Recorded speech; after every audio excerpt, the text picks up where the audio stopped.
Candyland na Christmas Village sa Pantabangan, Nueva Ecija, patok na pasyalan ngayong holiday season. Tunghayan sa report.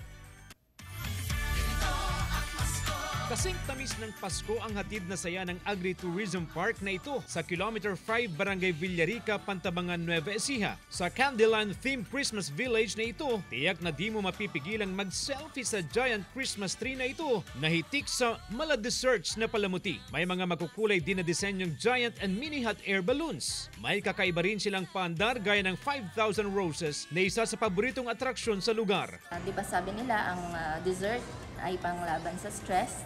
Sa kulay ng Candyland theme, babalik kayo sa pagkabata. Tiyak marirelax dahil maaaring mag-picnic at ma-experience ang lamig ng simoy ng hangin mula sa Sierra Madre Mountain. Ang ganda-ganda. Sabi ko nga, magaling yung nag-design. Kasi lalo na yung nandun ka sa may lake, parang kang nasa cloud. May 100 pesos na entrance fee para sa mga nais mamasyal sa lugar na bukas tuwing Lunes hanggang Biyernes mula alas 8 ng umaga hanggang alas 10 ng gabi.